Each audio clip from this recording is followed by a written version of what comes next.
Hello दोस्तों, आप सभी को मेरा नमस्कार। आशा करती हूँ आप सभी अच्छे होंगे। चैनल को शेयर करें और सब्सक्राइब करें। पीछे की आवाज़ों को अवॉइड करें। मेला आंचल कहानी का कथा क्षेत्र निम्न में से कौन सा है? बिहार। मेला आंचल 1954 उपन्यास की कथा बिहार के पूर्णिया जिले के मेरीगंज गांव पर आधारित है। यह फणीश्वर नाथ रेणु के प्रसिद्ध आंचलिक उपन्यास रेणु हिंदी के आंचलिक उपन्यास के जन्मदाता के रूप में प्रसिद्ध है।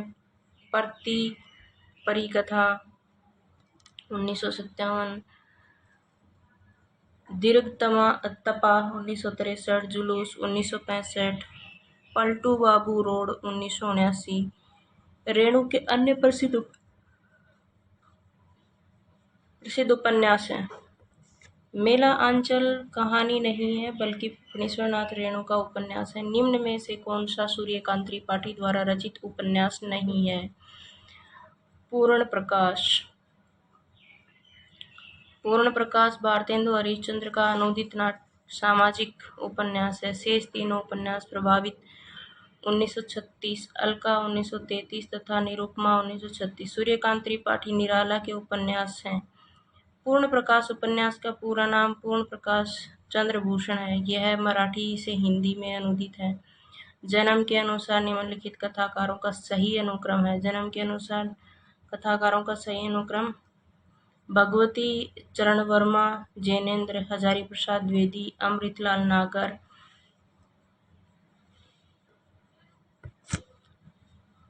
भगवती चरण वर्मा 1903 से 1918, जैनेन्द्र 1905 से 1988, हजारी प्रसाद द्विवेदी 1907 से 1979, अमृतलाल नागर 1916 से 1990।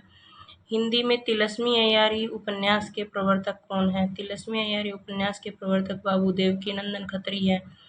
हिंदी साहित्य में तिलस्मी अय्यारी उपन्यासों के प्रवर्तक बाबू देवकीनंदन खत्री हैं। इनके प्रमुख उपन्यास: चंद्रकांता, चंद्रकांता संतति, नरेंद्र मोहिनी, वीरेंद्र वीर, कुसुम कुमारी, अनूठी बेगर, गुप्त गोदना आदि। गोपाल राम ग्रहमरी का हिंदी में जासूसी उपन्यासों का प्रवर्तक माना जाता है। गोपाल राम ग्रहमरी को हिंदी का कानन डायल कहा जाता है। इनके प्रमुख उपन्यास: अद्भुत लाश, बेकसूर और की फांसी, खूनी कौन, सरकटी लाश, जासूस की भूल आदि। चक्रधार चोरी उपन्यास के लेखक कौन है? गोपाल राम ग्रहमरी। चक्रधार चोरी उपन्यास के लेखक गोपाल राम ग्रहमरी हैं। इन्होंने हिंदी साहित्य में जासूसी उपन्यासों के प्रवर्तक माना जाता है। इनके अन्य प्रमुख उपन्यास: अद्भुत लाश, बेकसूर को फांसी, खूनी कौन है, जासूस की भूल आदि। देवकीनंदन खत्री हिंदी में तिलस्मी उपन्यासों के जन्मदाता हैं। इनके प्रमुख उपन्यास: चंद्रकांता, चंद्रकांता संतति, कुसुम कुमारी, काजर की कोठरी, गुप्त गोदना, अनूठी बेगम आदि। लज्जाराम शर्मा ने धूर्त रसिक लाल, स्वतंत्र रमा और परतंत्र लक्ष्मी, आदर्श दंपति, आदर्श हिंदू जैसे उपन्यास लिखे हैं। किस्सा और दृष्टि को जोड़ने वाला तत्व उपन्यास चरित्र दृष्टि है। किसका कथन है? रामस्वरूप चतुर्वेदी। किस्सा और दृष्टि को जोड़ने वाला तत्व उपन्यास में चरित्र सृष्टि है। यह कथन रामस्वरूप चतुर्वेदी का है। रामस्वरूप चतुर्वेदी ने हिंदी साहित्य और संवेदना का विकास नामक इतिहास ग्रंथ लिखा। इस ग्रंथ में इन्होंने 1996 में व्यास सम्मान मिला। उपेंद्र नाथ एस्क का उपन्यास गर्म राख किस सन में प्रकाशित हुआ है? 1952 में। उपेंद्र नाथ एस्क का उपन्यास गर्म राख 1952 में प्रकाशित हुआ है। एस्क जी को मध्य वर्ग का चितेरा उपन्यासकार कहा जाता है। इनके प्रमुख उपन्यास का निम्न है: सितारों का खेल 1940, गिरती दीवारें 1947, बड़ी बड़ी आंखें 1955, पत्थर अलपत्थर 1957, शहर में घूमता आईना 1963, बागों ने नींव इस ठाव 1974, नीमिया 1980 आदि। नोट: गरम राख उपन्यास का प्रकाशन 1957 ईस्वी है। यह डॉक्टर रामचंद्र तिवारी द्वारा विरचित हिंदी का गद्य साहित्य नामक इतिहास ग्रंथ में वर्णित, जो विकल्प में नहीं दिया गया है। बाजरा के बीच बाजरा के खिलाफ की लेखिका का नाम है प्रभा खेतान। बाजरा के बीच बाजरा के खिलाफ की लेखिका का नाम प्रभा खेतान है। यह लघु उपन्यास विद्या की रचना प्रभा खेतान ने फ्रांसीसी रचनाकार सिमोन दे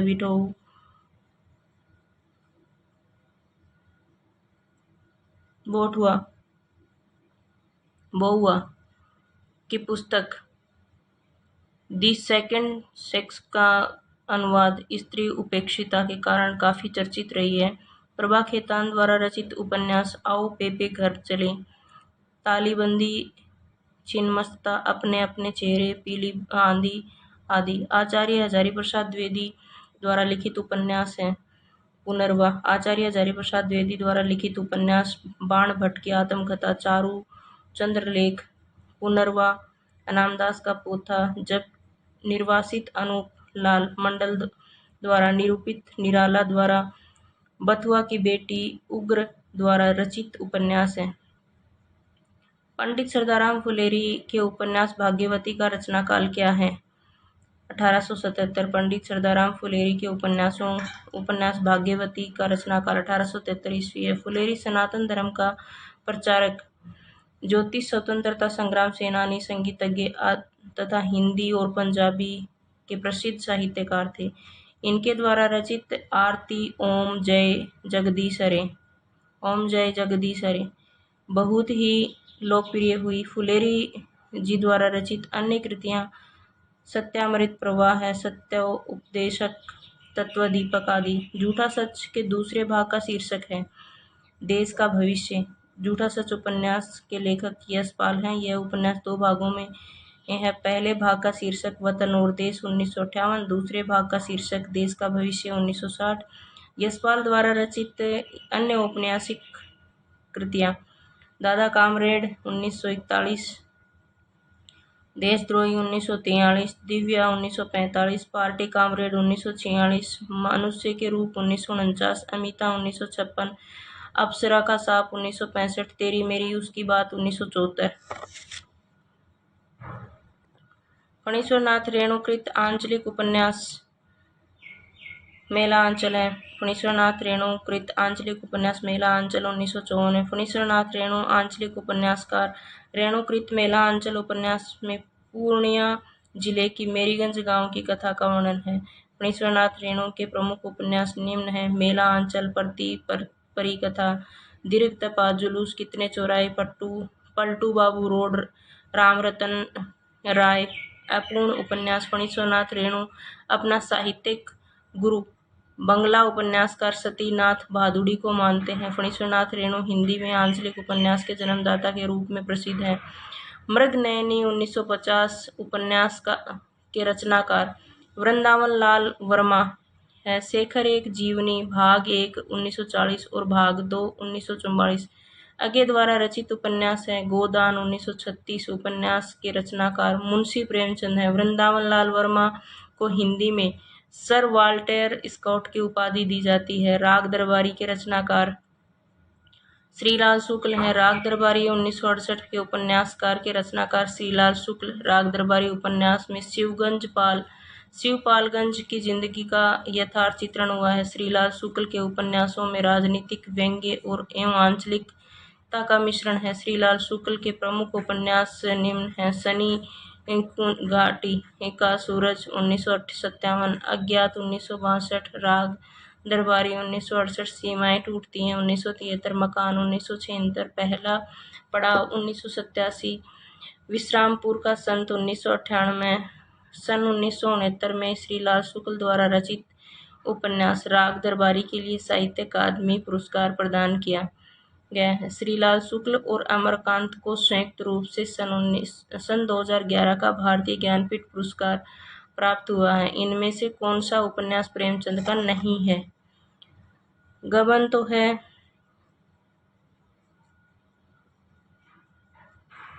देखते हैं निर्मला सुनीता प्रतिज्ञा में कौन सा है। निर्मला प्रतिज्ञा भी उपन्यास है प्रेमचंद की, सुनीता नहीं है। सुनीता 1934 उपन्यास प्रेमचंद का नहीं है, बल्कि यह जैनेन्द्र द्वारा रचित उपन्यास। शेष तीनों उपन्यासों के रचनाकार प्रेमचंद हैं। जैनेन्द्र कुमार को हिंदी में मनोविश्लेषणवादी उपन्यास का जनक माना जाता है। जैनेन्द्र के प्रमुख उपन्यास निम्न है: परख, सुनीता, त्यागपत्र, कल्याणी, सुखदा, विवर्त, व्यतीत, जयवर्धन, मुक्तिबोध, अनंतर, अनाम, स्वामी, दशार्क। मुंशी प्रेमचंद 1880 से 1936 का मूल नाम धनपत राय था, किंतु वे नाम बदलकर नवाब राय बनारसी के नाम से लिखते थे। प्रेमचंद का उपन्यास सम्राट की संज्ञा बंगला कथाकार शरत चंद्र चट्टोपाध्याय ने दिया था। प्रेमचंद के प्रमुख उपन्यास निम्नलिखित हैं: देवस्थान रहस्य, प्रेमा सेवा, सद वरदान, प्रेमाश्रम, रंगभूमि, कायाकल्प, निर्मला, गबन, कर्मभूमि, गोदान, मंगलसूत्र और अधूरा। प्रेमचंद ने सन 1929 में प्रेमा उपन्यास को संशोधित करके प्रतिज्ञा शीर्षक से प्रकाशित करवाया था। प्रेमचंद ने आदर्शोन्मुखी यथार्थवादी उपन्यास लेखन की परंपरा को प्रवर्तन किया है। वयम रक्षाम किसकी रचना है? चतुरसेन शास्त्री। वयम रक्षाम चतुरसेन शास्त्री के उपन्यास है। वैशाली की नरवधु, सोमनाथ, गोली, सोना और खून, 3 खंड, रक्त की प्यास, अमर अभिलाषा, नरमेध, अपराजिता, धर्मपुत्र, कहानी, अक्षत, दुखुआ, मैं कासो कहूँ, सजनी, कैदी, आदर्शों, बालक, सोया हुआ शहर, कहानी खत्म हो गई, धरती और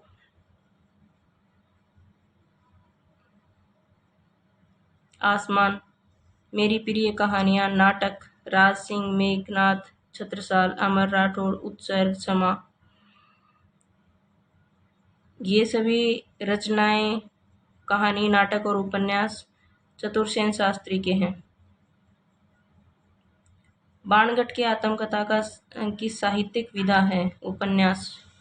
बाणगढ़ आत्मकथा उपन्यास है 1946 में हजारी प्रसाद द्विवेदी का उपन्यास है। चारूचंद्र लेख 1963 में, पुनर्वा 1973, अनामदास का पोथा 1976, निबंध अशोक के फूल, कल्पलता, मध्यकालीन धर्म साधना, विचार और वितर्क, विचार प्रवाह, कुटज, आलोक पर्व, निबंध कल्पतरु, साहित्य सहचर, नाखून क्यों बढ़ते हैं, अशोक के फूल, देवदारू, बसंत आ गया, मेरी जन्मभूमि, आलोचना, सूर साहित्य, हिंदी साहित्य की भूमिका, साहित्य का मर्म, साहित्य सहचर, कालिदास की लालित्य योजना और सहज साधना। चित्रलेखा किसकी रचना है? भगवती चरण वर्मा। चित्रलेखा 1934 में भगवती चरण वर्मा की और औपन्यासिक कृति है, जिसमें रत्नांबर के 2 शिष्य, एक श्वेतांक, दूसरा विशाल देव की कथा है। इसमें अध्यात्म और वासना की तार्किक दृष्टि से प्रस्तुत किया गया है। भगवती चरण वर्मा के अन्य उपन्यास पतन, 3 वर्ष, टेढ़े मेढ़े रास्ते, भूले बिसरे चित्र, रेखा, सामर्थ्य और सीमा, सीधी सच्ची बातें, सबहई, नचावत, राम गुसाई, प्रसन्न और मरीचिका, युवराज, चुंडा, चाणक्य, भूले बिसरे चित्र। सन 1961 में इन्हें साहित्य अकादमी पुरस्कार मिला। चाणक्य उपन्यास इसके मरणोपरांत आया है। छाया मत छूना मन के उपन्यास इस लेखक के हैं, हिमांशु जोशी। छाया मत छूना मन उपन्यास के लेखक हिमांशु जोशी हैं। हिमांशु जोशी के उपन्यास अरण्य, महासागर, छाया मत छूना मन, कगार की आग, समय, साक्षी, तुम्हारे लिए, सूरज,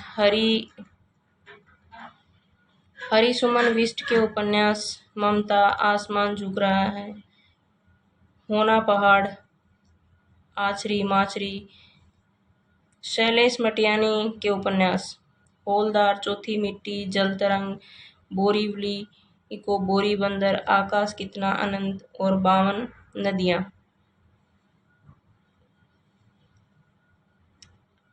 52 नदियों का संगम, छोटे छोटे पक्षी, मुठभेड़। जिंदगी नामा उपन्यास की लेखिका है। जिंदगी नामा उपन्यास की लेखिका कृष्णा सोबती है। जिंदगी नामा 1979 में उपन्यास की लेखिका कृष्णा सोबती है। कृष्णा सोबती का जन्म फरवरी 1925 को अविभाजित भारत में के गुजरात राज्य में हुआ और निधन जनवरी 2019 को हुआ। सूरजमुखी अंधेरे 1972 और दिलो दानिश 1993। समय सरगम 2000। इनके अन्य प्रमुख उपन्यास 1980 में इन्होंने जिंदगी नामा के लिए साहित्य अकादमी पुरस्कार मिला। 2017 में भारतीय साहित्य के सर्वोच्च सम्मान ज्ञानपीठ पुरस्कार में सम्मानित किया गया। 1980 में रचित बादलों के घेरे में इनकी प्रमुख कहानी संग्रह हम हसमत, संस्मरण एवं मित्रों मर जाने उपन्यास इनकी प्रमुख रचनाओं में से है। प्रकाशन वर्ष की दृष्टि से प्रेमचंद की औपन्यासिक कृतियों का सही अनुक्रम है। प्रेमचंद की औपन्यासिक कृतियों का सही अनुक्रम सेवा सदन, रंगभूमि, कर्मभूमि और गोदान। प्रेमचंद उपन्यासों का ग्रंथ है सेवा सदन 1918, रंगभूमि 1925, कर्मभूमि 1932, गोदान 1936, मंगलसूत्र 1948 अपूर्ण है। रंगभूमि का कथानायक सूरदास नामक अंधा व्यक्ति है। कर्मभूमि अछूत समस्या, हिंदू मुस्लिम एकता तथा किसान के लगान समस्या को उजागर करने वाला उपन्यास है। गोदान प्रेमचंद का अंतिम पूर्ण उपन्यास है जो किसान जीवन पर आधारित है। मंगलसूत्र प्रेमचंद का अंतिम एवं अपूर्ण उपन्यास है जिसे उनके पुत्र अमृत राय ने पूर्ण किया है। कौन सा कथन सही नहीं है? कौन सा कथन सही नहीं है? बाणभट्ट की आत्मकथा पूर्णतया कल्पनाश्रित उपन्यास। बाणभट्ट की आत्मकथा पूर्णतया कल्पनाश्रित उपन्यास है। बाणभट्ट की आत्मकथा आचार्य हजारी प्रसाद द्विवेदी का कृत उपन्यास है। इनका प्रथम प्रकाशन 1946 में किया गया। इस उपन्यास में प्राचीन कवि बाणभट्ट के बिखरे जीवन सूत्रों को कलात्मकता के साथ दिखाया गया है। बाणभट्ट की आत्मकथा हर्षकालीन सभ्यता एवं संस्कृति का जीवन दस्तावेज है। हजारी प्रसाद द्विवेदी के प्रमुख उपन्यास बाणभट्ट की आत्मकथा 1946, चारू चंद्रलेखा 1963, पुनर्वा 1973, अनामदास का पोता 1976। इनमें से कौन सा कथन सही नहीं है? अर्धनारीश्वर विष्णु प्रभाकर में स्त्रियों का महिमा मंडन किया जाता है, ये सही नहीं है। और सही क्या क्या है? पहला गिरमिटिया में गांधी जी द्वारा दक्षिण अफ्रीका में चलाए गया सत्याग्रह आंदोलन का चित्रण है। खंजन नयन अमृतलाल नागर में सूरदास का जीवन वृत्त चित्रित है। अपने अपने अजनबी की मुख्य समस्या स्वतंत्रता के वर्ण की है, ये सब सही है।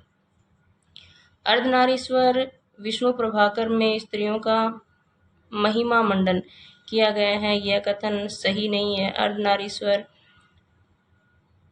विष्णु प्रभाकर का रचित चर्चित उपन्यास है जो नर और नारी के सुर और स्वर मिलन की प्राप्ति का प्रयास है।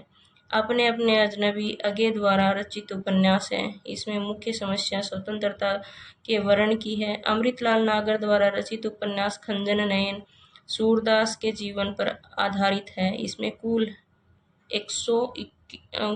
21 अध्याय हैं। पहला गिरमिटिया गिरिराज किशोर द्वारा रचित उपन्यास जिसमें दक्षिण अफ्रीका प्रवास के दौरान गांधी जी द्वारा चलाए गए सत्याग्रह आंदोलन का चित्रण है।